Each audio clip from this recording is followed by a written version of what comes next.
when you hear the sound of the drums and the sound of the shaker ray,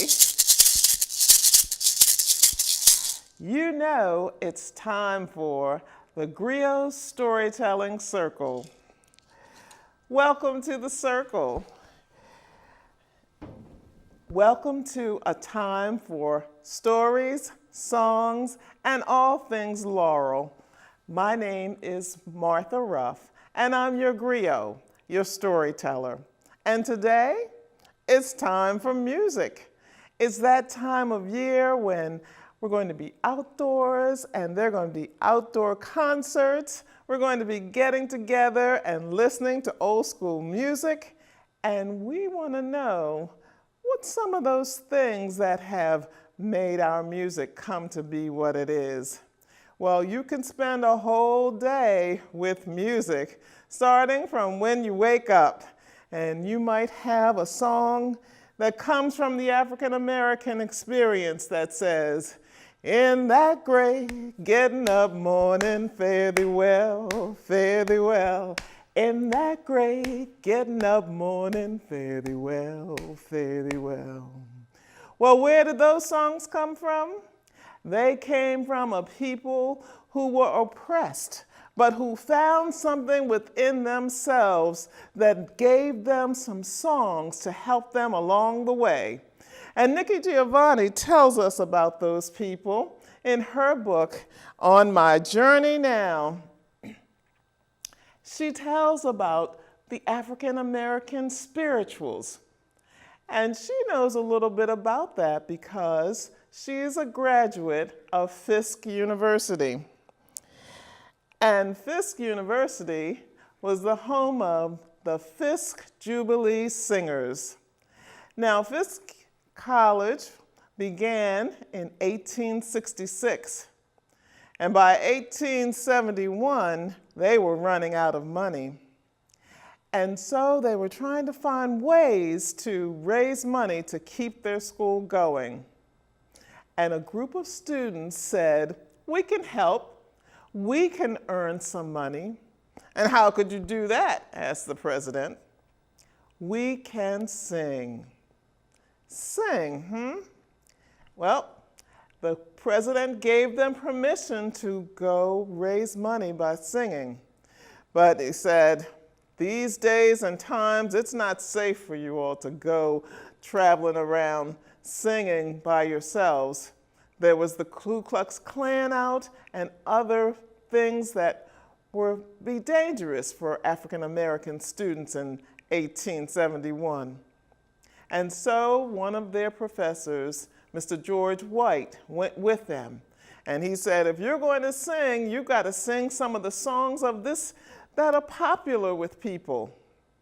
So they learned the popular songs of their time, and they went out and sang.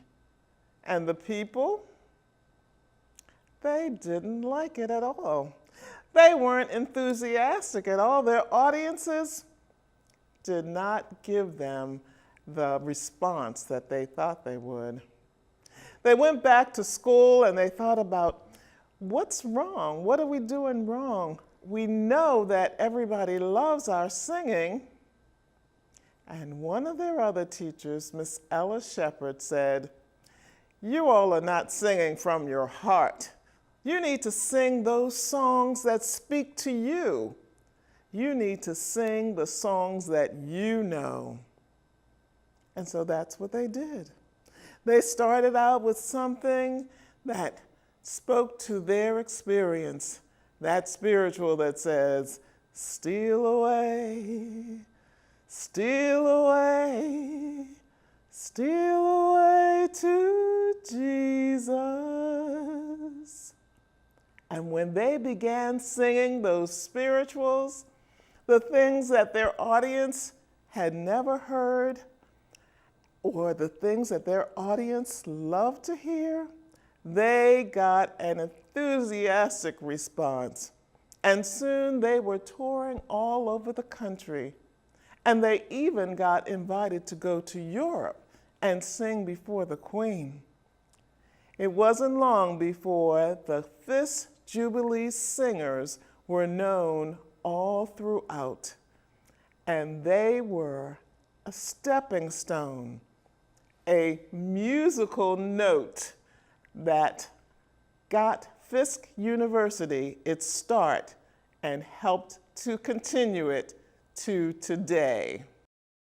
Swing low, sweet chariot, coming for the academy home. Swing low, sweet chariot, coming for the academy home. I'm sometimes up and I'm sometimes down. And you can read more of those spirituals and more of the stories behind the spirituals in On My Journey Now. When we think of music, we think of instruments, whether it's someone like Marvin Gaye, who grew up just down the road from Laurel in Washington, D.C., who played the piano in his family church. Or whether it's Duke Ellington, who has a school named after him, and he played the piano. Or Charlie Parker and his saxophone. Or all of those different instruments.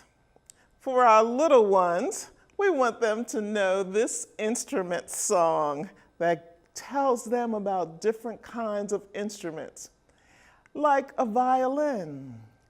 The violin's playing like lovely music. The violin's playing like lovely song. And then there's another instrument they can pretend.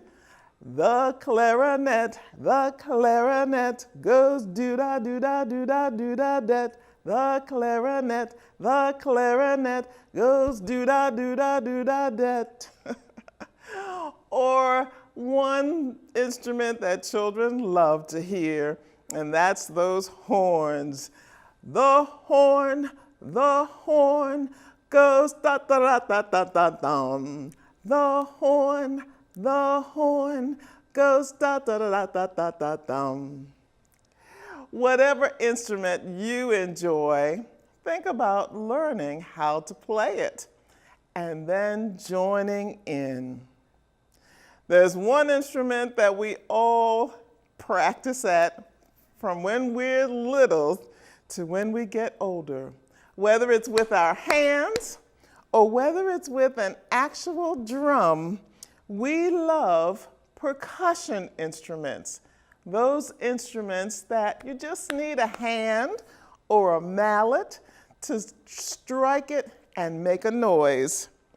And there's a wonderful book called The ABCs of Percussion by Uncle Devin, who shows us what it's like to have many different percussion instruments. From the go-go bells, to the shakeré.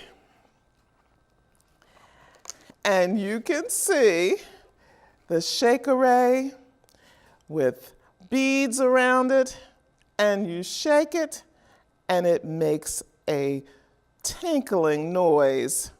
The shakeré comes from West Africa.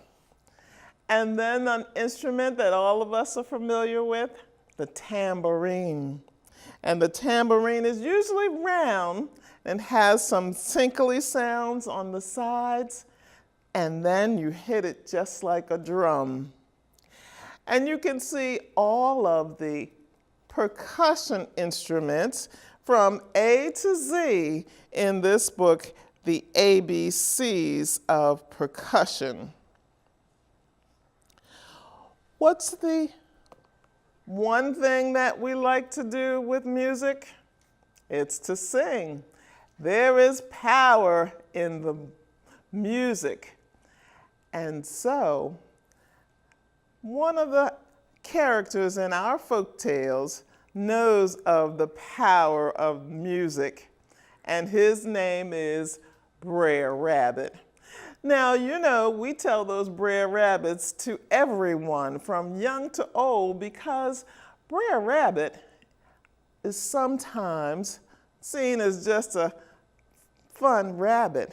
But for older folks, they know that sometimes those animals were really taking the place of real people. And so they would tell stories about Brer Rabbit, and they were really talking about their neighbors.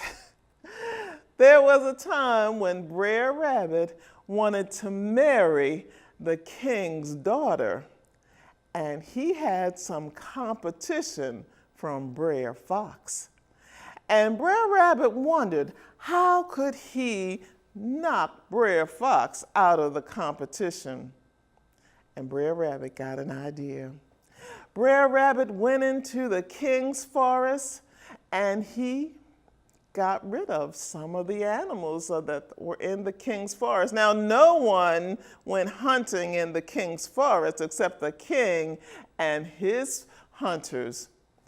And so Brer Rabbit went and told the king that someone was in his forest hunting. "Is that so?" said the king. "Oh, yes, your highness," said Brer Rabbit, "and I know who it was." "And who could that be?" asked the king. "It was Brer Fox." The king wondered how could Brer Rabbit be so sure, and how could Brer Rabbit convince Brer Fox to confess to his crime. "Oh, I can do it," said Brer Rabbit. "I can get Brer Fox to confess just like that." "Well, if you can do that," said the king, "you can marry my daughter." And that's exactly what Brer Rabbit wanted. And so that night, the king had a party, and Brer Fox and Brer Rabbit were there, and both of them were dancing around the king's daughter until it came time for the king to make an announcement. I'd like everyone to listen as Brer Rabbit said he would bring a special song to us tonight. And so Brer Rabbit stood in front of everyone, and he got Brer Fox to stand with him, and he said, "Brer Fox, you be my backup, and whenever I point at you, you say the same thing I said." Brer Fox agreed, and they began to sing. "The king's forest, the king's forest. Someone's been hunting in the king's forest. It's me, it's me."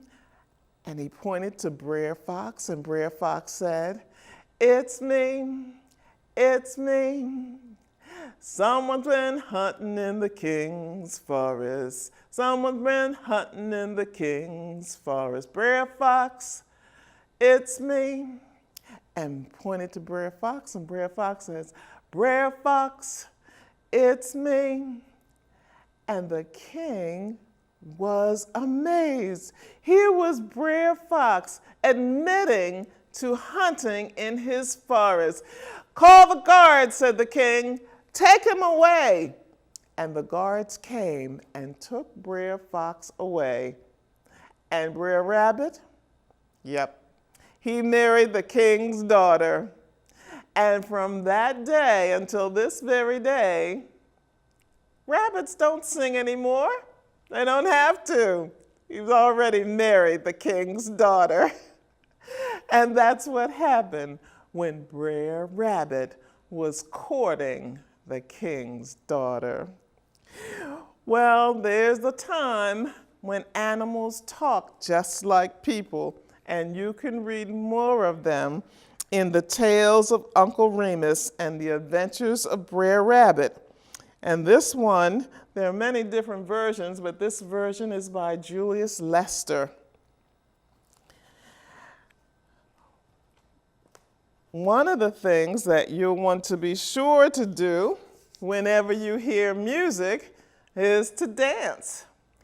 There are lots of dances we've talked about before, the cake dance, that people would dance and they would win a cake. But what about those dancers who are professional dancers? They spend their lives learning how to dance and then performing for others. And that's just what Misty Copeland is doing with her life. Hope many of you have gotten to know Misty Copeland. She is the first African American ballerina to be the major star in a ballet company. And so she has a real heart for young people. You may have seen her recently. Many people were saddened by the death of the singer known as Prince. And so one of the things that Prince did in his lifetime was to play music and have Misty Copeland dance to his music. And Misty Copeland has also recently been interviewed on television, and I even got a chance to see Misty Copeland at a book event, and I was so pleased to have her autograph my book. And so she goes around and does things to help young people know that they can be whatever they want to be. And if they want to be a ballet star, they can be that too. And she knows because she didn't see many people who looked like her when she was growing up to be a ballerina. And so she thought it would be very hard for her to be a ballet star. She thought, oh, it is miles away and far beyond me to be able to be a ballet star. But she practiced. She practiced a lot. And then she was able to become a performer. She began, and then she became a star. This is the music for the Firebird. And one of the things that Misty Copeland wanted all the young performers to know is that working hard, practicing a lot, gives you lots of results. And just like her, you will soar, you will be beautiful, and you can even star in the ballet dance of the Firebird. So, Misty Copeland tells all the young people to pay attention, to look at her, and one day they too will be on stage and starring in a ballet. And this is called Firebird by Misty Copeland, and with beautiful illustrations by Christopher Myers. Well, your day has been filled with music. You started off your day and you sang some music, you danced to music, and you played some instruments, and then your day is over and you end your day with music. One of the ways that you do that is with lullabies. And these are African American lullabies in this book called Hush Songs. And this is by Joyce Carol Thomas, who's a very good poet, but she has collected these lullabies.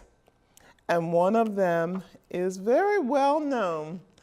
When my children were little and they would go to bed, as they were just getting ready to fall asleep, I would sing them songs and sing them to sleep. And this is one of the songs that I would sing them. Hush-a-bye, don't you cry. Go to sleepy little baby.